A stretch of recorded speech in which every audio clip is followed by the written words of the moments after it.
না, জবানটা ছেড়ে দিয়া উচ্চ কণ্ঠে বলেন, মুনাজাত করে দোয়া চাইলাম একজনের কাছে, তিনি কি? ওই আল্লাহর প্রশংসা করলে লাভ আছে না নাই? তাহলে মুহাব্বতের আওয়াজে একবার জোরে পড়েন আলহামদুলিল্লাহ। আমার ড্যাংপাড়ার বাবারা,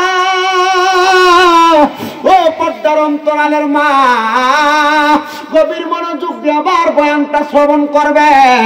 আমি আপনাদের কাছে আল্লাহ তাআলার কোরআনুল কারীমে সূরা তাকাসুরের শেষ আয়াত আমি আপনাদের কাছে তেলাওয়াত করেছি।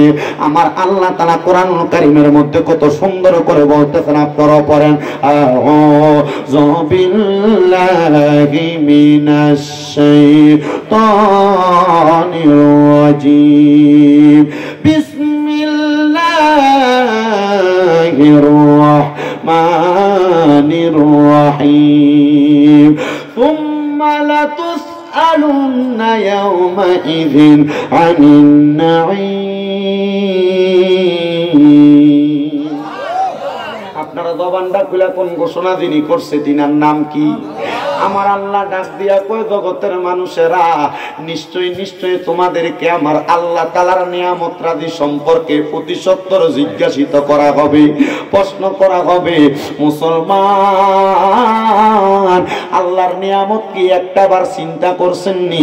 আমার আলা হযরত ইমামে এশকে মুহাব্বত ইমাম আহমদ রেজা খান পাদেলে বেরলভী ওনার তাফসিরে কানজুল ঈমান নুরুল ইরফানের মধ্যে এই আয়াতের তাফসীর করতেছে। 9 নাম্বার হাসিয়ার মধ্যে লিখতেছে, আমার আল্লাহ তাআলার নিয়ামতের মধ্যে 1 নাম্বার নিয়ামত হলো, হে বান্দা, তোমার সুস্থ জীবনটা হলো 1 নাম্বার নিয়ামত। 2 নাম্বার নিয়ামত হইলো আমার আল্লাহ তোমারে যত সম্পদ দিছে এই নিয়ামত। 3 নাম্বার নিয়ামত হইলো তোমার আত্মীয় স্বজন যারা আছে তারা তোমার জন্য নিয়ামত। আল্লাহ কয়, বান্দা রে, তোমার এই সবগুলা নিয়ামতের মধ্যে সর্বশ্রেষ্ঠ নিয়ামত, ওই নিয়ামতটা হইল তোমার নেককার একটা সন্তান। ও আল্লাহ, নেককার সন্তানরে কেন আপনি নিয়ামত ঘোষণা করলেন? আল্লাহ কয়, বান্দা, নিয়ামত বলার কারণ হইল একটা মা বাবা দুনিয়ার জমিনের ভিতরে যদি সম্পদ কামাই করে, সম্পদগুলা দুনিয়াতে রাইখা চইলা যায়। একটা মা বাবা দুনিয়াতে যদি বাড়ি গাড়ি করে, বাড়ি গাড়িগুলা দুনিয়াতে রাইখা চইলা যায়। আপনাদের মনে প্রশ্ন থাকতে পারে, রে ড্যাংপাড়ার যুবক, ও মুরব্বী বাবা, আপনারা বলবেন, হুজুর, সন্তানদারে তো দুনিয়াতে রাইখা যায়, কিন্তু আল্লাহর নবী রাহমাতুল্লিল আলামিন নবী কয়, উম্মত, দুনিয়াতে সম্পদ রাইখা গেলে সম্পদ সম্পদের মতো পইরা থাকে, কিন্তু কেউ যদি দুনিয়াতে একটা নেক সন্তান রাইখা যায়, তাহলে ওই নেক সন্তানটার দোয়ার বরকতে আমার আল্লাহ তাআলা ওই মা বাবার কবরটারে জান্নাতের বাগান বানায়া দেয়। তিরমিজি শরীফের একটা হাদিস শরীফ পড়লাম, আমার নবী কয়, উম্মত, ও উম্মতের দল, কোন মা বাবা ইন্তেকাল করার পরে কোন সন্তান যদি জুমার দিনে, জুমার নামাজের পরবর্তী সময় তার মা বাবার কবরের সামনে দাঁড়ায়া রব্বির হামহুমা কামা রব্বায়ানি সগীরা বইলা আমার আল্লাহর কাছে চোখের মণিকোটার মধ্যে একটা মাছির মাথা পরিমাণ পানি চাইরা দিয়ে কান্না করে, ওই পানিটা মাটিতে পড়ার আগে আমার আল্লাহ তাআলা তার মা বাবার জীবনের গুনাহ মাফ করে দেয়। হে আমার ড্যাংপাড়ার মুরব্বী বাবারা, হে ড্যাংপাড়ার যুবকেরা, হে ড্যাংপাড়ার পর্দার অন্তরালের মা বোনেরা, আজকের মাহফিলে কে জানি বসছে, কার জানি এমন মা দুঃখিনী অন্ধকার কবরের ভিতরে শুয়ে রইছে, কার জানি এমন দুঃখিনী আব্বা জান অন্ধকার কবরে শুয়ে রইছে। আমি জানি না ওই সন্তানগুলা বাড়ির ভিতরে গেলে আম্মা আব্বার খাটটার দিকে চাইলে চোখের পানিটি কেমনে ধরে রাখে। আমি জানি না ওই পুত্রা বাড়ির ভিতরে গেলে আম্মা আব্বার পুরান জামা কাপড়টি দেখলে চোখের পানিটি কেমনে ধরে রাখে। ওই আম্মা আব্বা এত বড় নিয়ামত, সন্তান তুমি জানো আব্বা ফিরা লুঙ্গি পরা সময় কাটাইছে, তুমি সন্তান রে আব্বা দামি জামা কাপড় কিনা দিছে, আব্বার পায়ের গোড়ালিটা রাস্তার লগে লাগতো, হাঁটার সময় জুতাটা ছিঁড়া গোড়ালিটা ক্ষয় হইয়া যাইতো, কিন্তু রাত্রবেলা কাম শেষ করে আসার পরে তুমি ফুতের নতুন জুতা কিনা দিত, তুমি ফুতের জুতাটা পইরা রাত্রবেলায় খাটের উপরে দৌড়াদৌড়ি করতা। ওই আব্বা জন অন্ধকার কবরে, সন্তান তোমার কাছে টাকা পয়সার অভাব নাই, কিন্তু ওই টাকা পয়সা দিয়ে তুমি তোমার আব্বার একটু শান্তি দিতে দিতে পারো না। এ সন্তান, এ ড্যাংপাড়ার বাবারা, চিন্তা করো, তোমার মা সিরা কাপড়টা পরে পরে সময় কাটাইতো, কিন্তু তোমার মায়ের কাপড় রাস্তার মধ্যে 5-10 টাকা বান্ধা রাখতো। মা চিন্তা করতো আমার পুতি স্কুলে যাইতে, মাদ্রাসায় যাইতে আমি মায়ের হাতের সন্তানের হাতে দিয়া দিমু। মা সকালবেলা পান্তা ভাত গুলা খাইতো না, সন্তান রাইখা দিত। তুমি সন্তান রৌদ্র দিয়াইলে তুমি খাইলে তোমার পেটটা ঠান্ডা হইব। আজকে মা পিলে কে জানি বসতো ওই মা দুকিনীরে কবরে শোয়াইয়া আল্লাহর কসম আখিরি মুনাজাতের মধ্যে দোয়া করা হবে, আমার আল্লাহ তাআলা যেন আওলাদের বিরুসিলায় সিরাজ বাবার ওসিলায় আজকের মাহফিলে আমরা মা বাবার জন্য দোয়া করলে আম্মা আব্বার কবরটানে জান্নাতের বাগান বানিয়ে দেয়। বাবারে, মা বাপ তো সন্তানরে কম ভালোবাসে না, কেমন ভালোবাসে। মা বাপ কোনোদিন চায় না সন্তান দুনিয়াতে খারাপ থাকুক, কোন মা বাপ কোনোদিন চায় না দুনিয়াতে সন্তান কষ্ট পাক। প্রত্যেক মা বাপ চায় তার সন্তানটা দুনিয়াতে মানুষের মতো মানুষ হয়ে যাক। বলে হুজুর কেমন মানুষের মতো মানুষ? একটু মনোযোগ দিয়ে শুনলে বুঝতে পারবা বাবারা। আল্লাহর নবীর প্রখ্যাত দুনিয়ার জমিনে একজন আশেক চিনেন। আমরা সুন্নিরা যে তরিকার মধ্যে সর্বশ্রেষ্ঠ তরিকা মনে করি, ওই তরিকাটার নাম হলো কাদেরিয়া তরিকা। কথা কন্যা ঠিক কিনা বাবারে? ওই কাদেরিয়া তরিকার শায়েখ আব্দুল কাদের জিলানী আল গিলানী রাদিয়াল্লাহু তাআলা আনহু, ওনার নামটা কি এখনই শুনছেন না আগে আরো শুনছেন? কম দামি ওলি না বেশি দামি? আশেক কয় শ্রেষ্ঠ ওলি। ওরে ওলিদের ওলি যিনি গাউসুল আজম জিলানী, ওলিদের ওলি যিনি গাউসুল আজম জিলানী, বাগদাদে জন্ম কুতুবে রাব্বানী। বলেন বাগদাদে জন্ম কুতুবে। আপনার কেমন জানি জিমে জিমে করে একটু মোহাব্বতে কর না। ওলিদের ওলি যিনি গাউসুল আজম জিলানী, ওলিদের ওলি যিনি গাউসুল আজম জিলানী, বাগদাদে জন্ম কুতুবে রাব্বানী। বলেন বাগদাদে জন্ম কুতুবে। তোমার কাঁধে নবীজির কদম, সব অলিদের কাঁধে তুমি গাউসের কদম। বলেন তোমার কাঁধে নবীজির কদম, সব অলিদের কাঁধে তুমি গাউসের কদম। মুর্দা কলব জিন্দা করো ও গো গাউসে সামদানি, মুর্দা কলব ও গো গাউসে সামদানি, বাগদাদে জন্ম কুতুবে রাব্বানী। বলেন বাগদাদে জন্ম কুতুবে রাব্বানী। হাইরে অলিদের অলি যিনি গাউসুল আজম জিলানী, অলিদের নি বাগদাদে জন্ম কুতুবে রাব্বানী। বলেন বাগদাদে জন্ম কুতুবে। আইরে বংশ তোমার হাসানে হোসাইনি, তুমি হইলা মা ফাতেমার নয়নের মনি। বলেন বংশ তোমার হাসান, বলেন তুমি হইলা মা ফাতেমার নয়নের মনি। দয়ার নজর করো আমায় ও গো গাউসে সামদানি, দয়ার নজর আমায় ও গো গাউসে। আরে গাউসি পাকের গাউসিয়তের সাদরের নিচে থাকা লাগবে তো, একটু মহব্বতে কর না। দয়ার নজর করো আমায় ও গো গাউসে সামদানি, দয়ার নজর আমায় ও গো গাউসে সামদানি, বাগদাদে জন্ম কুতুবে রাব্বানী। বলেন বাগদাদে জন্ম কুতুবে রাব্বানী। হাইরে অলিদের অলি যিনি গাউসুল আজম জিলানী, অলিদের গাউসুল আজম জিলানী, বাগদাদে জন্ম কুতুবে রাব্বানী। বলেন বাগদাদে জন্ম কুতুবে। মুসলমান ওই গাউসে পাক বড় পীর আব্দুল কাদের জিলানী আল গিলানী রাদিয়াল্লাহু তাআলা আনহু বাগদাদের জমিনে একটা সুন্দর মাদ্রাসা বানাইছে, মাদ্রাসায়ে নিজামিয়া। মাদ্রাসার নাম কি? ওই মাদ্রাসার নাম মাদ্রাসায়ে নিজামিয়া। তো সব সন্তান চায় সব মা বাবা চায় তার সন্তানরা মানুষের মতো মানুষ বানাইবো, কিন্তু আল্লাহর ওলির দরবারে মানুষের মতো মানুষ বানাইলে ফোলাটা শুধু শরীয়ত শিখতো না, লগে তরিকত শিখবো। কথা কোন ঠিক কিনা? মুসলমান, গৌসে পাক আব্দুল কাদের জিলানীর নাম এবং সুনাম শুধু বাগদাদ শহরে না, ইরাকের মধ্যে, ইরানের মধ্যে, রোম দেশের মধ্যে, স্পেনের মধ্যে ঘোষণা বর্ণনা হইতেছে। স্পেনের একজন মা চিন্তা করলো, আমার সন্তানকে আমি শুধু তরিকত শরীয়তের এলেম শিখাইতাম না, আমার সন্তানটারে আমি তরিকতের এলেমও শিখামু, হাকিকতের এলেমও শিখামু, মারেফতের এলেমও শিখামু। এই চার প্রকার এলেম যদি কারোর সিনার মধ্যে থাকে, তার দুনিয়াতে কোনো ভয় নাই, কবরে কোনো ভয় নাই। বন্ধু আমার, আমি জানতে চাই আজকের মাহফিলটা যে মুজাদ্দিদে জামানের স্মরণের মাহফিল, আপনারা বলেন এই চার প্রকার এলেম ওই মুজাদ্দিদের কলবে ছিল কি ছিল না? মহাব্বতে কম ছিল কি ছিল না? ওই চার প্রকারের এলেম শিখানোর জন্য মানিয়ত করলো। সন্তানটারে ডাক দিয়া কয়, বাবা রে, আমি খবর পাইলাম গাউসে পাক আব্দুল কাদের জিলানীর দরবারে গেলে উনি মানুষকে শরীয়ত তরিকতের এলেম শিখায়, হাকিকত মারেফতের এলেম শিখায়। বাবা চলো না, তোমারে আমি গাউসে পাকের দরবারে দিয়া আসবো। ডাক দিয়া কয়, মা,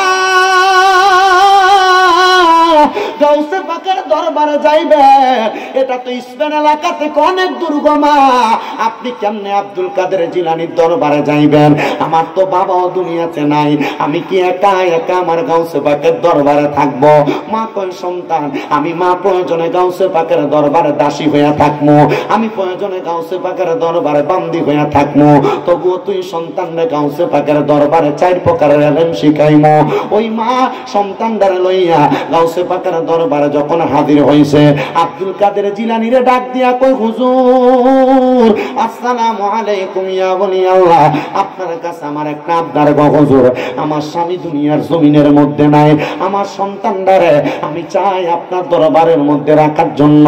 আব্দুল কাদের জিলানী কয়, ও মা, সন্তান রাখতে চাও, কাহিনী কি, উত্তরটা কি দিবানি? মা ডাক দিয়ে কয়, হুজুর আপনি নাকি বড় আল্লাহর ওলি, আপনার কাছে আসলে নাকি শরীয়ত তরিকত হাকিকত মারেফত চার প্রকারের এলেম শিখতে পারবে, হুজুর আপনার কাছে আমার সন্তানটারে রাইখা দেন। হুজুর ডাক দিয়া কয়, মা, আপনি আপনার সন্তানটারে আমার কাছে দিয়া চইলা যান। মা কয়, না গো হুজুর, আমার একটা মাত্র সন্তান, এই সন্তান পালে আমি থাকতে পারতাম না। গাউসে পাক কয়, মা, মাত্র 3 মাস পরে আমার কাছে আসবেন, 3 মাস পরে আসলে আপনি আপনার সন্তানটারে আবার দেখতে পারবেন।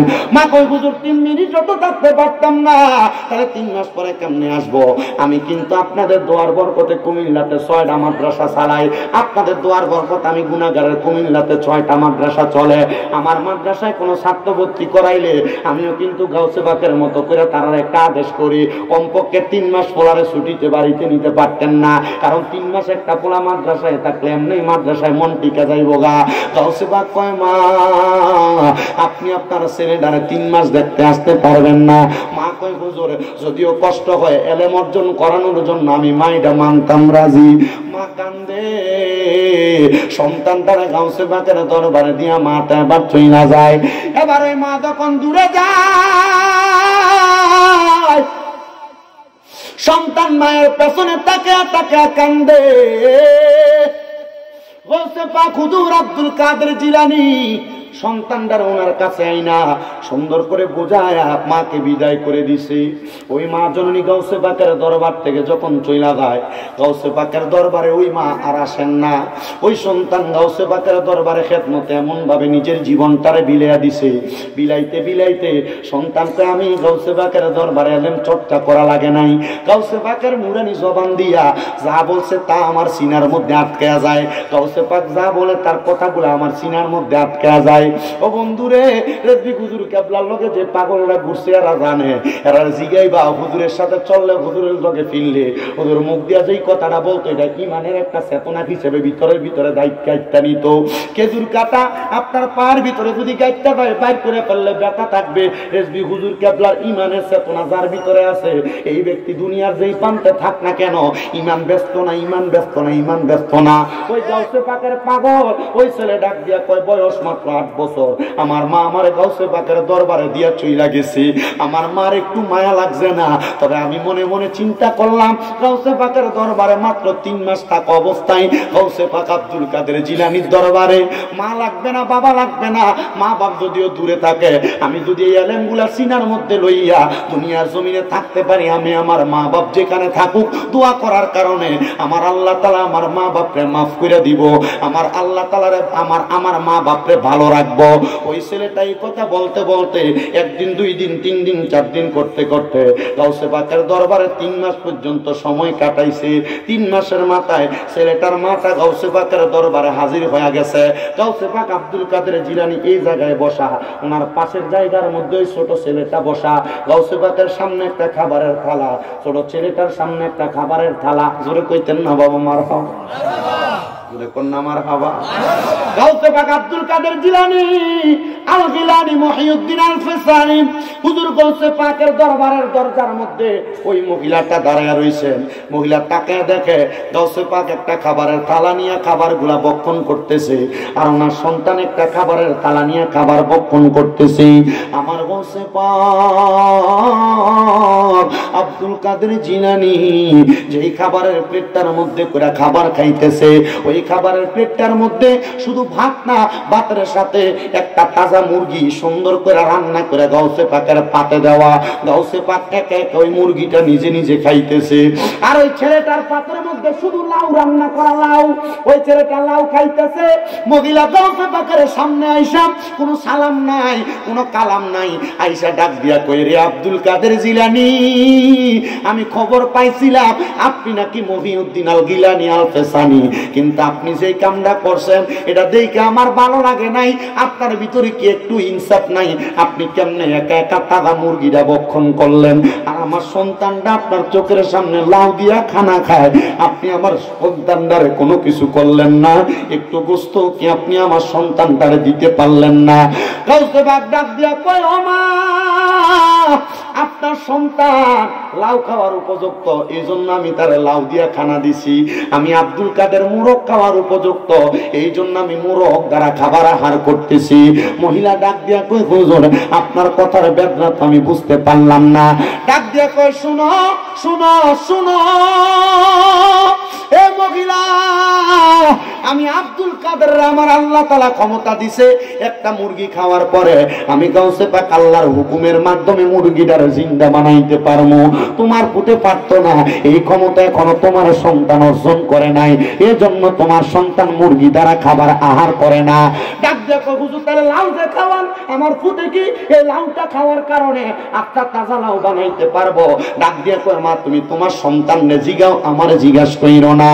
আরে বেলায়েতের পাওয়ার যার ভিতরে ঢুইকা গেছে, বেলায়েতের সংস্পর্শ যার ভিতরে লাইগা গেছে, তরিকতের ছোঁয়াটা যার মাঝে লাগছে, ওই ব্যক্তি কিন্তু এমনি এমনি দুনিয়াতে চলে না। এ তরিকতের পাওয়ার নিয়ে চললে দুনিয়া এবং আখিরাতটা সে এমনি দুনিয়াতে তাইকে ক্লিয়ার করে লয়। ওই ছেলের মা ডাক দিয়া কই, সন্তান তুমি কি পারবা এই লাউটা খাওয়ার পরে লাউটারে তুমি আবার আগের মতো বানাইতা? আর আব্দুল কাদের জিলানী, আপনি যে বলছেন আপনি তাজা মুরগি খাওয়ার কারণে আপনি এটাকেও জিন্দা বানাইতে পারবেন, আপনি আমার একটু দেখান। হুজুর ডাক দিয়া কই, বাবা তরকারি যেই বাবুর্চি রান্না করছে তারা জিজ্ঞাসা করো এই লাউয়ের যেই ছোলাগুলো আছে, মানে ছোলকাগুলো আছে, এগুলা কোন জায়গায় পালাইছে, আর মুরগির যে চামড়াগুলো আছে ওইগুলা কোন জায়গার মধ্যে ফালাইছে। এবার বাবুর্চিরে দিয়া ওই মুরগির ছোলাগুলো আনছে, লাউয়ের ছোলাগুলো আইনা গাউসে পাক সামনে রাইখা একটা কাপড় দিয়া ঢাকনা দিয়া, মানে যে দস্তরখানার উপরে রাইখা খাবারটা খাইছে। কি রেখে খাইছে? কি রেখে খাইছে? দস্তরখানা বুঝছেন কোনটা?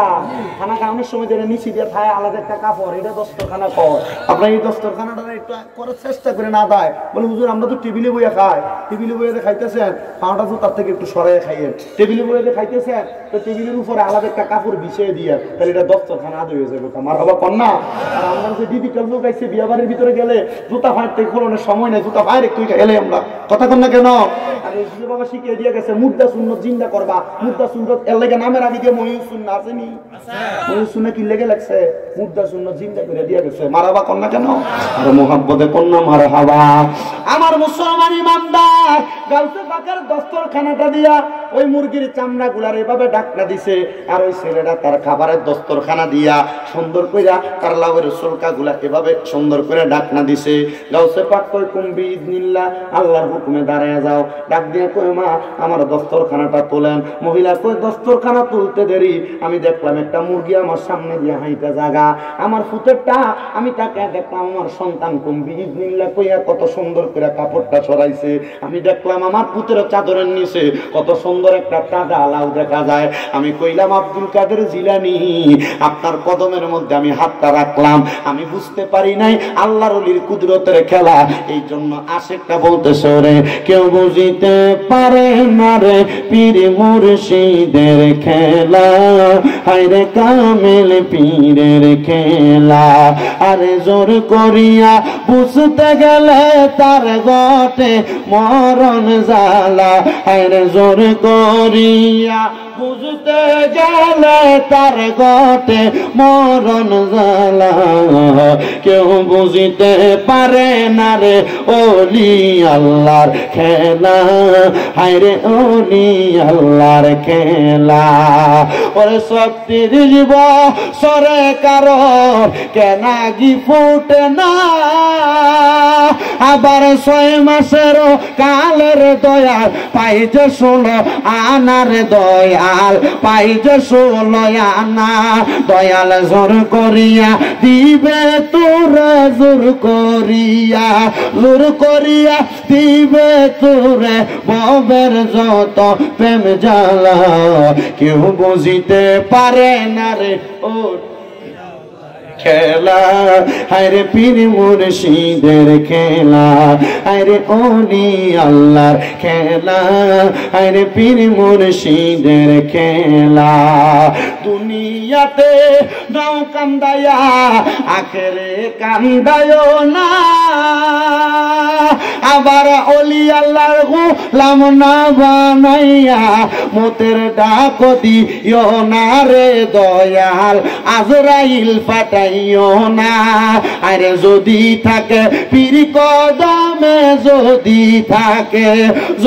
থাকে পীর কদমে নাই তার কোনো ভাবনা কেউ বুঝিতে পারে না রে ওলি আল্লাহর খেলা আরে পীর মুর্শিদের খেলা ওই মহিলা কয় হুজুর ও আব্দুল কাদের জিলানী আমার অন্যায় হয়েছে গো হুজুর আপনার কাছে ক্ষমা প্রার্থনা করি আল্লাহর রাস্তায় আপনি আমারে ক্ষমা করে দেন আমি আর কোনোদিন আপনি না শুধু আল্লাহর কোন বন্ধুদের সাথে কোনো বেয়াদবি করব না কওসে পাক কয় মা আল্লাহর ওলিরা সব কিছু এমনি এমনি করে না আল্লাহর ওলিরা যা করে আল্লাহর ওলিরা নিজে করে না মনে রাখবা বুখারী শরীফের হাদিসের মাধ্যমে আমার নবী জানিয়ে দেয় আল্লাহর ওলিরা যখন তারার মুখ দিয়ে কোনো কথা বলে এটা তারার মুখ থাকে না আমার আল্লাহ কই এটা আমি আল্লাহর কুদরতের জবান হয়ে যায় আল্লাহর ওলিরা তাদের হাত দিয়ে যদি কোনো হাকাত করে এই হাতটা তার হাত থাকে না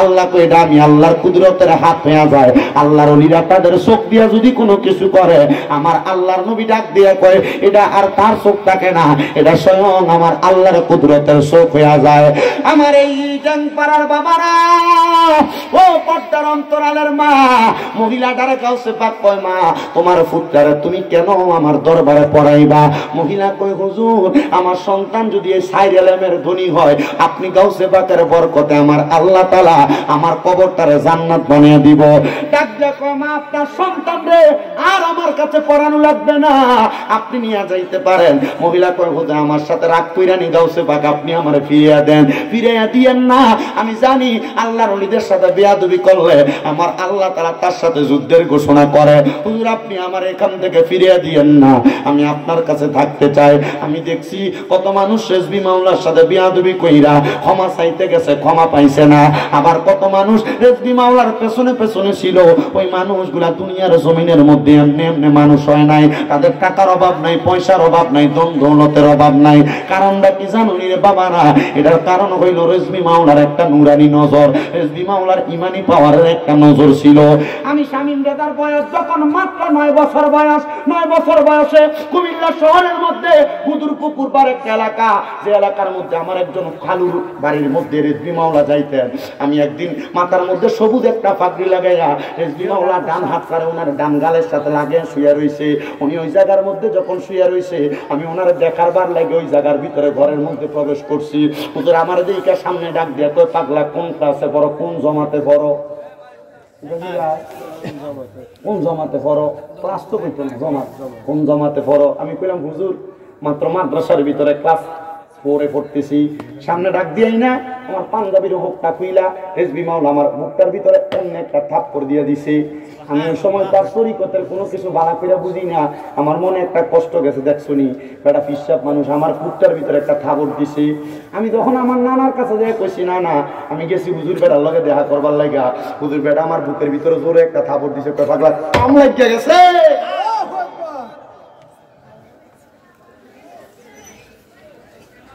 আমার এলেমের যোগ্যতা দিয়ে আমি ওয়াজ করি না, আপনাদের দুয়ার বরকতে এই ওয়াজ মাহফিল করতে করতে কুমিল্লা 6টা মাদ্রাসা আমার চলে। আপনাদের দুয়ার বরকতে আউলিয়া কেরামের নেক নজর সোহবতের কারণে আমার অনেক ভক্তবিন্দু দেশ বিদেশের বিভিন্ন জায়গায়।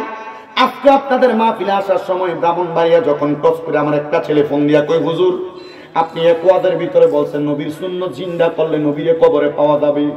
হুজুর আমার মুখের ভিতরে শরীরের ভিতরে সুন্নত বলতে আমি 1 নাম্বার আমার দাড়িটা যাচাই করলাম। হুজুর আমার দাড়ি রাখার কারণে আজকে 3 দিন হয় আমার বউ আমার তালাক লেটার মানে ডিভোর্স লেটার পাঠাইছে। হুজুর আপনি বলেন আমি কি এখন দাড়ি কাটতাম? আমার বউ কইছে দাড়ি যদি কাটি তাহলে আমার সংসার করব। হুজুর আপনি বলেন আমি কি আমার বউ রাখতাম নাকি আমি আমার দাড়ি ফালাইতাম? আমি কইছি দাড়ি যদি ফালাও কবরে গেলে নবীরে মুখ দেখাইতে পারত না, আর বউ যদি সারো বউয়ের কোনো অভাব হবে না। ওই হুজুর তাহলে আমার নবী দরকার, আমার বউ দরকার নাই। আমি কইছি বুঝারে বুঝা, নবীর একটা সুন্নতের কারণে তুই যেমন জান্নাতে যাইবি, তোর বউ যদি বুঝে তোর বউ জান্নাতে যাইব। কত যুবককে দেখা যায় বউকে খুশি করার জন্য নবীর সুন্নত দাড়িগুলারে কুট দিয়া কাইতে ফেলায়। আরে রেজবি মাওলা এইটা শিখায় নাই, শিখাইছে একটা মুদ্রা সুন্নতকে জিন্দা করো, একটা মুদ্রা সুন্নতকে জিন্দা করবার লাগা রেজবি মাওলারে কাইতে মাইরা পর্যন্ত বস্তাতে বইরা ফেলাইয়া দিছে। তবুও নবীর সুন্নত জিন্দা করার পথটারে সারে নাই। কারণ জানে দুনিয়ার মানুষ যদি তারে ঘৃণা করে আমার কান্নিওয়ালা তারে টান দিয়া বুকের মধ্যে নিবে।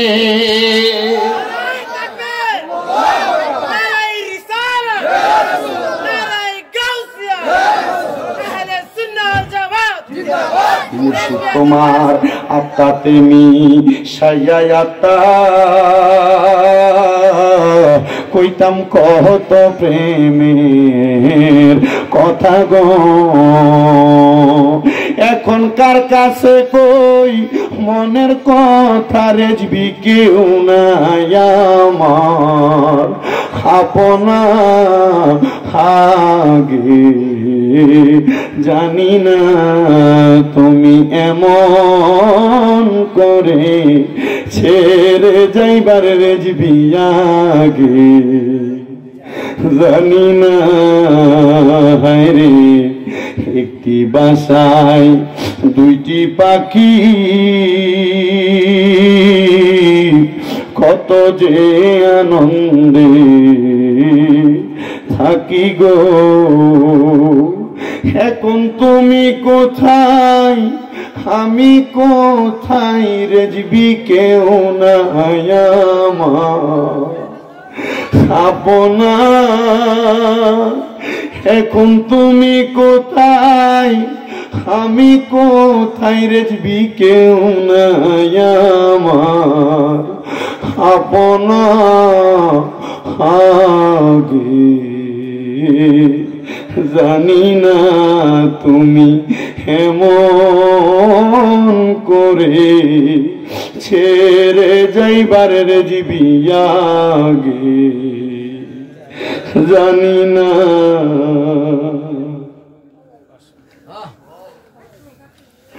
রেজভি মাওলার একটা পাগল মুরিদ কুমিল্লাতে যখন শুনছে বাবা পর্দা নিছে, এই মাথাটার কপালটারে হুমানের লোকে বাইরে ফাড়াইয়া ফেলছে। আমি নিজে তারে ধইরা কইছি কান্দিস না, যদিও দেখো দুনিয়ার জেসমানি ভাবে বিদায় নিছে, যদি রেজবির পাগলরা চোখ বন্ধ কইরা মুরাকাবা কইরা রেজবিরে স্মরণ করে, চোখ বন্ধ করলে রেজবিরে দেখবি। আমি দেখছি কুমিল্লাতে আমার এক ভাই আছে মুস্তফা, হুজুর কেবলার কথা বললে চোখের পানি ফালায়া ফালায়া শুধু কান্দে।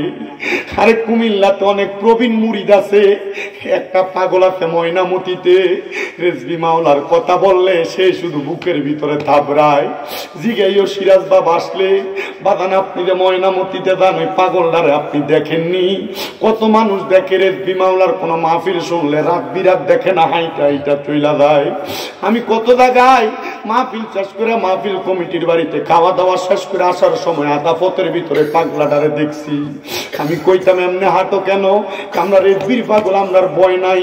আমি কইছি চোর ডাকাইতে ধরলে কত কিছু নিয়ে যাইব, কই আমার ইমানটা চুরি করে নিতে পারতো না। আমার নিয়া যাক ধন মাল ইজ্জত সব নিয়া যাক, আমার ইমানদারে চুরি করে নিতে পারতো না। মুসলমান রে, গাউসে পাক আব্দুল কাদের জিলানীর হক মতের তরিকাটা রেজবি মাওলা তোমরারে শিখিয়ে দিয়া গেছে। আমি এখন যেই মসজিদে ইমামতি করি, শুধু দরজার মধ্যে আজানটা নেওয়ার লেগে খুতবার আজানটা, আমি আমার কমিটির লগে কত যুদ্ধ করছি, আমি কত যুদ্ধ করছি, তারা দেয় না। কই হুজুর এটা করলে ফিতনা হইব, আপনি এটা কইরেন না। ওমা গো, হঠাৎ করে আমি দেখতাছি একদিন আমার মসজিদের মুতাল্লি আমার নিজে নিজে কয়, হুজুর আমার মসজিদের যে আজানটা খুতবার আজানটা এটা যেন মসজিদের দরজার ভিতরে হয়। আমি কইলাম কারণটা কি? কয় হুজুর এটা তো নবীর একটা সুন্নত, এটা মানছে করে না, এটা তাড়াতাড়ি মানুষ ভিতরে নিয়ে গেছে। আমি কই পাগল, চিন্তা করিস না, এমন সুন্নত কায়েম করনেওয়ালা মানুষ হাজার হাজার লাখ লাখ হবে না, ইমানদার পাক্কা হবে একটা। ওই পাক্কা ইমানদারটার কারণে আল্লাহ দুনিয়া ধ্বংস করবে না। যখন দুনিয়াতে ইমানদার থাকবে না, আল্লাহরে আল্লাহ বলে ডাকার মতো একজন মানুষও থাকবে না, বলে আমার আল্লাহ তাআলা দুনিয়াটা ধ্বংস করব। কত মানুষ আল্লাহ নবীরে ডাকে, কিন্তু আমার আল্লাহ তাদের মনের আশা পূরণ করেনি, এটা তো তুমি কইতে পারো না। ওই মহিলাকে বলছে হুজুর আপনি আপনার কাছে আমার পুত্ররে মানুষ করবেন। কই মা তোমার পুত্ররে কেন আমার কাছে মানুষ করতাম, দায়িত্ব দাও। কই হুজুর আমার সন্তান যদি আলেম হইয়া আমার জানাজার নামাজটা পড়ায়, নবীর হাদিস শরীফের মধ্যে নাকি আছে, আমার নবী বলছে কোন সন্তান তার মা জানাজার নামাজটা পড়াইলে সালামটা ফিরানির আগে আল্লাহ তার মা বাবার জীবনের গুনাহ মাফ কইরা দেয়।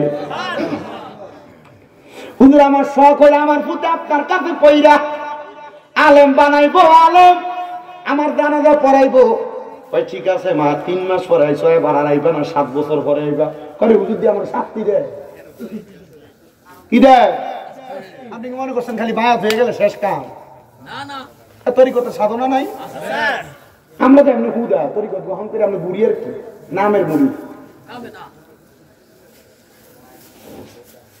আপনার কষ্ট হইতেছে? এই আমন ভাই, আমার যদি আরে অফ একটু দেরি অসুবিধা হইব, ও মাত্র 11:51 বাজে। তো মাইক ধরছি যে মোটামুটি প্রায় 2 ঘন্টা কাছে হয়ে গেছে। কিতে টাইম কেমন জায়গা? আলহামদুলিল্লাহ। কম হুজুর কেবলার জন্য কষ্ট নয়, হুজুরে জিজ্ঞেন যে হুজুর আপনি কোন সময় আইবেন, হুজুরে যে টাইমটা কইব এই টাইমের আগে আমি ওয়াজ বসাইলাম ইনশাআল্লাহ। আল্লাহ কবুল করুক, জোরে কোন আমিন। সবাই মুহাব্বত একটু দরুদ শরীফ পড়েন। আল্লাহুম্মা সাল্লি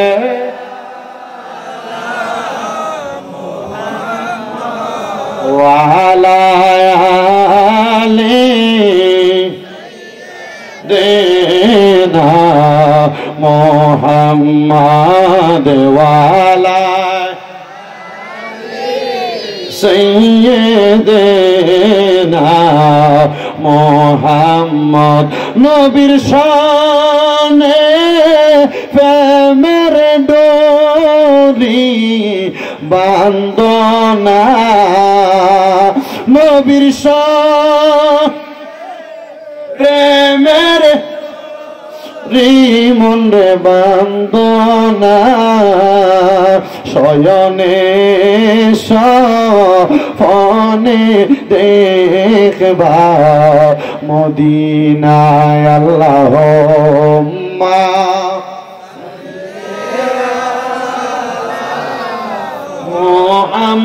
মুহাম্মাদ ওয়া আলা সাইয়্যিদিনা মুহাম্মদ। ডাংপাড়ার আমার বাবারা গভীর মনোযোগ দিবেন। মহিলারা ডাক দিয়ে কয় 7 বছর তুমি আর আসবা না। ওই মহিলা বলে আল্লাহর কসম আমি আমার সন্তানকে 7 বছর মানুষ করার জন্য গাউসে পাকের দরবারে দিয়া চইলা গেলাম। আমি মহিলা আমার সন্তানকে দেখতে পাইলাম না। গাউসে পাক বড় পীর আব্দুল কাদের জিলানী বলে ওই ছেলেটাকে আমি ঠিক 7 বছরের মাথায় তার বাড়ির মধ্যে পাঠাইলাম তার মাকে দেখার জন্য। 7 বছর পরে ওই ছেলেটা বাড়ির মধ্যে যাইয়া দেখছে তার মা দুনিয়াতে নাই, তার বাবাও দুনিয়াতে নাই। ছেলেটা দৌড়ে গাউসে পাকের কাছে আবদার জানায়, হুজুর আপনার কাছে আমার ফরিয়াদ, আমার মাও তো দুনিয়াতে নাই, আমার আব্বা তো দুনিয়াতে নাই। আমার আম্মার নাকি বড় শখ ছিল আমি ফুটে আমার মার জানাজার নামাজটা পড়ামো। আমার মা যে মরছে আপনি কি খবর পাইছেন নি? ফুতেরে এবার গাউসে পাক কয় ফোলা তুমি কখন বাড়িতে গেছো? কয় হুজুর আমি রাত্র বেলায় না বাড়িতে গেছি। বলে আগামীকালকে আমি যেই গোড়াটা চইরা চইরা নেজামিয়া মাদ্রাসায় পড়াইতে যাই ওই গোড়ার পিঠে উইটা আমি গাউসে পাক যে আজকানটা লাগাই ওই আজকানটা লাগাই তুমি তোমার এলাকায় সকাল বেলা যাইবা। বলা কয় হুজুর আমি আপনার কথা শুনলাম। এবার গাউসে পাক আব্দুল কাদের জিলানীর কথা শুইলাম। ওই ছেলে সকাল বেলা গাউসে পাকের গোড়ার উপরে উইটা ও শরীরের মধ্যে আজকানটা লাগাইয়া এবার ছেলেটা তার এলাকার মধ্যে গোড়াটা চালায়া গেছে। দিনের বেলা যখন এলাকার মধ্যে ঢুকছে এলাকার সব মানুষ আহলান ওয়া সাহলান মারহাবান মারহাবান কয়ে ফোলাটার স্বাগতম জানায়। ফোলাকে আমার এলাকার মানুষ আমার 7 বছর 3 মাস আগে দেখছে। এর আগে আমার মা আমার এলাকা থেকে নিয়ে হুজুরের দরবারে গাউসে পাকের দরবারে দিয়ে আসছে। এ হুজুর এই এলাকার মানুষ তোমরা কেন আমার সম্মান করো? তোমরা আমার চিনুনি। ডাক দিয়া কই হুজুর আপনি না কয়দিন আগে এসে আপনার মায়ের জানাজার নামাজটা পড়াইছেন, আপনার নুরানি চেহারাটা আপনারা পাগল করে পালাইছে। ফোলাকে আমি তো আমার মারে দেখছি ওই না আমার মার জানাজাটা কে পড়াইলো? ফোলা কয় আমি আর গোড়ার পিঠ থেকে নামছি না, দৌড়ে আমি আবার আমার গাউসে পাকের কাছে গেছি। ডাক দিয়ে কইলাম হুজুর গাউসে পাক আব্দুল কাদের জিলানী আমার এলাকার মানুষ দিকে আমি নাকি আমার মার জানাজার নামাজ পড়াইছি। গাউসে পাক ডাক দিয়া কই এ সন্তান তুমি যদি এই 7 বছরের একটা দিনও ত্যাগ করে আমি গাউসে পাকের কাছ থেকে তুমি তোমার মার কাছে যাইতা তাইলে তোমার সিনার মধ্যে আলেম থাকতো না। এই জন্য আমি গাউসে পাক তোমার সুরুতটা নিয়ে আমি তোমার মায়ের জানাজার নামাজটা পড়াইবার লাইগা গেছি। ও সন্তান তোমার তারা সম্মান করছে নি? ডাক দিয়ে কই হ্যাঁ গো হুজুর গাউসে পাক আমার সম্মান করছে। বলে সম্মান কেন করছে? তারা তো তোমার চিনে না, তারা তো তোমার পরিচয় জানে না। বুঝছালো তারা যে তোমার কইছে কয়েকদিন আগে তুমি তোমার মার জানাজার নামাজটা পড়াইছো, তার মানে তারা তোমার সুরুতটা দেখে। ওই সুরুতটা আর অন্য কোনো সুরুত না, ওই সুরুতটা আমি গাউসে পাক তোমার সুরুতে তোমার মার জানাজার নামাজটা পড়াইয়া দিছি। চিন্তা করছো নি রে মুসলমান? দুনিয়াতে তো আল্লাহরে দেখো নাই, দুনিয়াতে তো নবীরে দেখো নাই। মুর্শিদের নুরানি চেহারাটা দেখলে আল্লাহ নবী দেখার 7টা অন্তরে জাগে আসে কয় খুঁজতে গিয়া আল্লাহ নবী সামনে পাই মুর্শিদের ছবি গো। জোরে কইতেন না মারহাবা। মুসলমান বেশি দূরে গেলাম না, আমার আরেকটু ওয়াজের ওয়াকিয়া বাকি আছে, আমি শেষ করব।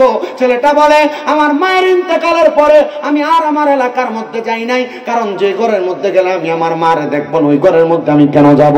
আমি আমার গাউসে পাককে বললাম হুজুর আমার মা যে মারা গেছে, আমার মার তো শখ ছিল আমার মা মরলে জান্নাতে যাইব। হুজুর আপনি বলেন না আমার মা কি জান্নাতে গেছে না জাহান্নামে?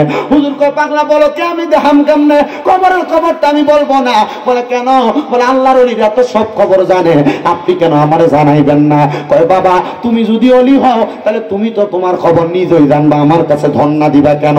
গাউসে পাক কয় বাবা এতদিনে কি শিখলা? কয় হুজুর সবই তো শিখাইলে 7 বছরের মাধ্যমে। কয় একটা ইবাদত শিখাইছি, যে ইবাদতের নাম হলো তাহাজ্জুদের নামাজ। বলে পারোনি? বলে হুজুর পারি। যারে যা তাহাজ্জুদের তাহাজ্জুদের নামাজ পড়ে চোখের পানি ফালায় কান। পোলাটা রাত দিয়া কয় আমি তাহাজ্জুদের নামাজ পড়া 12 রাকাত পড়া চোখের পানি ফালায়া ফালায়া যখন আমি আমার আল্লাহর কাছে কাঁদতাছি, আমি হঠাৎ কইরা তাহাজ্জুদ নামাজ পড়া কাঁদতে কাঁদতে নামাজের মুসল্লাটার ভিতরে ঘুমায়া গেছে। আমি দেখলাম সাদা রঙের সুন্দর পোশাক পরা একটা মহিলা আইসা আমার মাথার মধ্যে হাত বুলিয়ে দেয়। আমি চোখটা খুইলা দেখলাম এটা দিয়ে আমার মারে দেখা যায়। আমি জিগাইলাম মা গো, ও মা আপনি কেমন আছেন কবরে? সন্তান ডাক দিয়া কয় মা কবরে আপনার কেমন অবস্থা? মা ডাক দিয়া কয় তোর মতো একটা নেককার সন্তান থাকলে, এলেমওয়ালা সন্তান থাকলে আল্লাহ তো আমি মারে কবরে খারাপ রাখতে পারে না। ও বাবা তাইলে তুমি চিন্তা করো আমার আল্লাহ তাআলা আমি মারে কত সম্মানিত মর্যাদাবান বানাইছে। নবীর হাদিস শরীফও দেখলাম মুসনাদে আহমদের মধ্যে হাদিস বর্ণনা, আমার নবী কয় দুনিয়াতে কোন মা বাপ যদি তার সন্তানদের শরীয়ত তরিকত হাকিকত মারিফতের ইলম শিখায়, মানে কোরআন হাদিসের গুপ্ত ইলমটা শিখিয়ে দিয়া মা বাপটা মইরা যায়, আমার আল্লাহ তাআলা পুরো হাসরের ময়দানের মধ্যে হাজার হাজার লক্ষ লক্ষ মানুষের মাঝে ওই কোরআন শিখনেওয়ালা সন্তানটা, হাদিস শিখনেওয়ালা সন্তানটার মা বাবার চেহারাটারে, মা বাবার ঘাটটারে একটা জেব্রা মানে ওটার মাথার মতো লম্বা করে দিব, চেহারাটার মধ্যে নূরের আলো দিয়া দিব। আর জিজ্ঞাসা করবো হাসরবাসীরা আল্লাহ তারা কারা যাদের ঘাড়গুলো এত লম্বা, চেহারাটা এত সুন্দর, আমার আল্লাহ তারা জানাইয়া দিব রে এরা হইল ওই আলেমের মা বাবা। চিন্তা করছো রে মানুষ, আমার আল্লাহ চাইলে আল্লাহর নিয়ামত সবগুলা তোমার দিছে, তুমি শুধু আদায় করতে পারতেছো না। এবার বলেন আমরা সবার কাছে আল্লাহর নিয়ামত আছে না? না।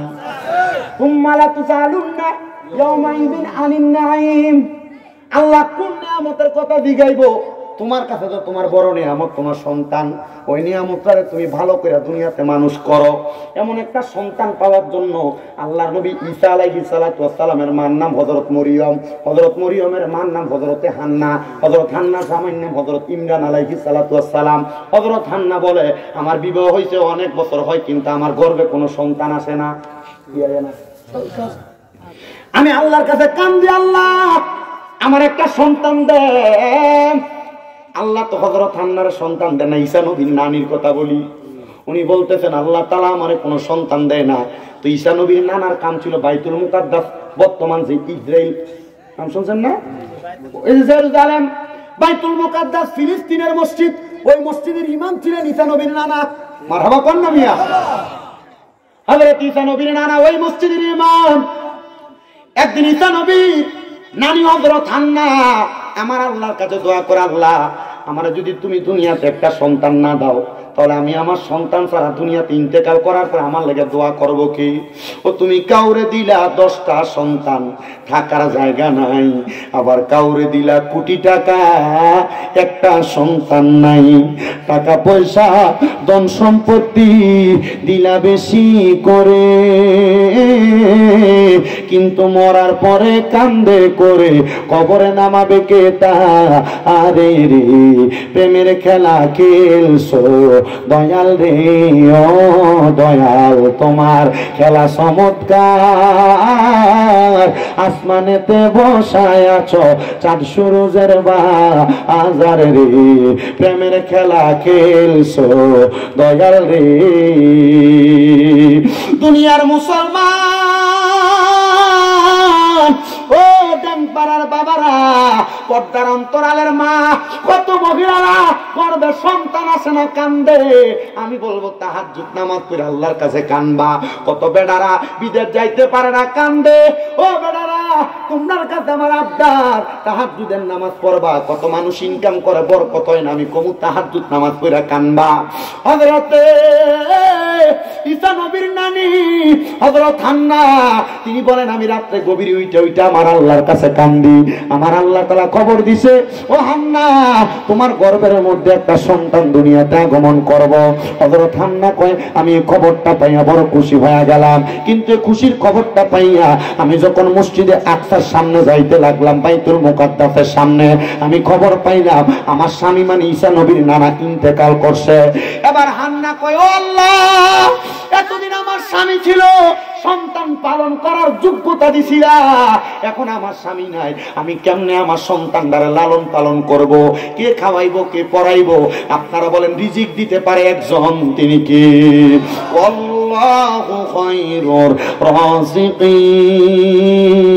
রাযিকিন। আল্লাহ হইল উত্তম রিজিক দাতা, উত্তম রিজিক দাতা। এ মুসলমানের দলেরা, এ নবীর উম্মতের দলেরা, এবার হযরত হান্না বলে আমার সন্তান দুনিয়াতে আসবে, স্বামী ইন্তেকাল করছে। যখন আমার সন্তান ইন্তেকাল করার কয়েকদিন পরে আমার সন্তান আগমন করলো, হযরত ঈসা নবীর রানী কয় আমার সন্তানের নাম রাখলাম আমি মরিয়ম। নাম কি? ঈসা নবীর মার নাম কি? মরিয়ম। আমার সন্তান মরিয়ম আগমন করছে। আমি হযরত মরিয়মরে আমার কুলের মধ্যে নিয়া আমি চিন্তা করলাম কে আমার সন্তানকে লালন পালন করবে। আমি হাঁটতে হাঁটতে হাঁটতে হাঁটতে বাইতুল মুকাদ্দাস মসজিদের সামনে গেলাম। বাইতুল মুকাদ্দাস মসজিদের সামনে যায়া ডাক দিলাম, ও বাইতুল মুকাদ্দাস মসজিদের ইমাম সাহেবেরা। দেখলাম আমি বাইতুল মুকাদ্দাস মসজিদের 60 জন ইমাম বাইর হয়ে আইছে। কয়জন? বড় মসজিদ তো, ইমাম ছিল 5 জন, একজন মারা গেছে, আরো 4 জন ইমাম। বাইতুল মুকাদ্দাসের 4 জন ইমামের কাছে বলতেছে, এই ইমাম সাহেবেরা, আমার মাইয়া তো দুনিয়াতে আগমন করছে, মানে বাইতুল মুকাদ্দাসের বড় ইমাম সাহেবের মাইয়া, আপনারা কেউ আসেননি আমার সন্তানটারে দত্তক নিয়ে মানে লালন পালন করবেন? ফালক নেয় না ফালক, আমার সন্তানটারে আপনারা লালন পালন করবেন। এবার সবাই রাজি হইছে, কারণ বড় ইমাম সাহেবের মাইয়া, আমরা লালন পালন করলে আল্লাহ তাআলা আমরা অনেক বরকত দিব। এবার ওই মরিয়ম আলাইহিস সালাতু ওয়াস সালাম রে কোলের মধ্যে নেওয়ার জন্য 4 জন কারাকারি করতেছি। এমন টাইমে আমার আল্লাহ তাআলার পক্ষ থেকে ওহী নাযিল হয়ে গেছে, এমনি তোমরা আল্লাহ তাআলার বন্ধুরে নিয়ে তোমরা টানাটানি করবা না। এই রে ইমাম সাহেবেরা, তোমরা যে দুয়াত কলম দিয়া লেখো, ওই দুয়াত কলম গুলা তো লোহার ছিল, আগা মাথাটা লোহার ছিল, ওই দুয়াতটা দিয়া তোমরা তোমাদের নদীর মধ্যে নিক্ষেপ করো। যার দুয়াত কলমটা তার দিকে ফিরে আসবে, তার কাছে মাইয়াটা লালন পালন হবে। এই 4 জন ইমামের মধ্যে ঈসা নবীর খালাম্মার জামাই মানে খালু ছিলেন, উনি ওই জায়গার মধ্যে ওই কলমটারে মারছেন, 60 জনে মারছে, কিন্তু ওনার খালুর কলমটা ওনার কাছে ফিরে আসছে। উনি বলেন আমি যেহেতু হযরত মরিয়ম রে লালন পালন করব, দুনিয়ার বাড়িতে করব না, আমি আমার মরিয়ম রে বাইতুল মুকাদ্দাস মসজিদের মধ্যে লালন পালন করব। বাইতুল মুকাদ্দাস মসজিদের একটা ঘরের মধ্যে ঢুকায়া উনি সুন্দরভাবে লালন পালন করে। হযরত মরিয়ম কয় আমি যখন দুনিয়ার জমিনের মধ্যে আমার বয়স 7 বছর হয়ে গেছে, আমার এলাকার মধ্যে সবাই আমারে বড় সম্মান করে, কারণ মরিয়ম এমন একজন ইমামের মাইয়া, ওনার সম্মান না করলে আমার আল্লাহ তাআলা বেজার হয়ে যাবে। হযরত মরিয়ম বলে আমারে যখন সবাই সম্মান করে, তো ওই বাইতুল মুকাদ্দাস এলাকার মধ্যে একটা লোক ছিল যার নাম ছিল কাসুস। এই ব্যক্তি এলাকার মহিলাদের সাথে অপকর্ম করে বেড়াইতো। এমন লুচ্চা বেড়া ড্যাংপাড়া এলাকায় আছে না? খাইছ খুব সুন্দর দেখতে, ভালা বুড়া দেখা যায়, কিন্তু আটলে এবার খাইছ তো লুচ্চা দিচ্ছ আছে না? আমার অনেক বেড়া থাকলেও কইতো না। আল্লাহ এগুলা থেকে আমরা হেফাজত করে, জোরে কোন আমিন। মনে রাখবেন নবী কইছে কাল কিয়ামতের ময়দানে 3 প্রকারের ব্যক্তি আমি নবীর রহমতের ছায়া পাইতো না। এর মধ্যে 1 নাম্বার হলো শায়েখ জানি, মানে বুড়া জিনাকো, বুড়া জিনাকো, বুড়া হয়ে গেছে, এমন লুচ্চা মিশাচ্ছে না, এমন বেড়াইতের কথা গেছে। চিন্তা করে দেখছেন আমার মুসলমানেরা, গভীর মনোযোগ দেন। ওই কাসুস নামক লোকটা হযরত মরিয়মের ঘরের দরজায় দাঁড়াইছে। মরিয়ম বলে আমি গোসল শেষ করে ওই দরজার মধ্যে আসছি। এবার কাসুস যখন আমার দিকে হামলা চালাইবো, আমি বললাম কাসুস আমি জানি তুই আমার দিকে বাজে নজরে তাকাইছস, তবে আমি 2 রাকাত নামাজ পড়বো, তারপর তুই তোর কাম করবি। হযরত মরিয়ম কয় আমি 2 রাকাত নামাজের নিয়ত বান্দা সেজদা থেকে আর মাথা উঠাই না, আমি আমার আল্লাহ তাআলার কাছে কাঁদতাছি, আল্লাহ আমি মরিয়মের ইজ্জত যদি এই বেড়া শেষ করে, তাহলে তুমি আল্লাহ তাআলার কাছে আমার সবচাইতে বড় বিচার এটাই থাকবে। আল্লাহ তাআলার বান্দি হযরত মরিয়ম যখন 2 রাকাত নামাজ পড়ছে, ওই কাসুস নামক ব্যক্তিটা মরিয়মের দিকে যখন ফিরছে, আমার আল্লাহ আদেশ করে আসমান থেকে মরিয়ম কাসুসের দিকে অন্য কোনো কিছু করা লাগবে না, শুধু তোমার মুখ দিয়া একটা ফু দাও। হযরত মরিয়ম কয় আমি 2 রাকাত নামাজ পড়া ওই দিকে একটা ফু দিছি, ফুটা মারতে দেরি আমি দেখলাম কাসুস নামক ব্যক্তিটা আমার দরজার কেবারগুলার মধ্যে ধরা ছিল, দরজার যেই সাইডগুলা কি কয় চৌকাটের মধ্যে ধরা ছিল, আমি দেখলাম চৌকাটগুলা সসিরা ওই ব্যক্তিটা ওয়ালের সঙ্গে ধাক্কা লাগা মাথা ফাইটা ইন্তেকাল করছে। এমন টাইমে জিব্রাইল আমি মরিয়মের ঘরের সামনে আইসা গেছে। জিব্রাইল আমার ঘরের সামনে কই মরিয়ম চিন্তা কইরো না, আমার আল্লাহ তোমার সাথে আছে, যখন সুবহানাল্লাহ। নারে তাকবীর, নারে রিসালাত, নারে গাউসিয়া, রেজবিয়া দরবার শরীফ, রেজবিয়া দরবার শরীফ। আল্লামা আলহাজ ডক্টর সিরাজুল আমিন রেজভি সুন্নি আল কাদির পীর সাহেব হুজুরের আগমন ড্যাং পাড়ার পক্ষ থেকে, আশিকিনদের পক্ষ থেকে রেজভি মাওলার আগমন। নারে তাকবীর, নারে রিসালাত, নারে গাউসিয়া, আহলে সুন্নাত ওয়াল জামাত, আহলে সুন্নাত ওয়াল জামাত। আল্লামা আলহাজ ডক্টর সিরাজুল আমিন রেজভি সুন্নি আল কাদরি পীর সাহেব হুজুরের আগমন এই মাহফিলের পক্ষ থেকে লাল গোলাপ শুভেচ্ছা। নারে তাকবীর, আল্লাহু আকবার, নারে রিসালাত, ইয়া রাসূলুল্লাহ, নারে গাউসিয়া, ইয়া গাউসুল আজম, রেজবিয়া দরবার শরীফ জিন্দাবাদ জিন্দাবাদ। আল্লামা আলহাজ ডক্টর সিরাজুল আমিন রেজভি সুন্নি আল কাদরি পীর সাহেব হুজুরের আগমন শুভেচ্ছা স্বাগতম। সবাই বলি মারহাবা মারহাবা মারহাবা, বলেন মারহাবা মারহাবা।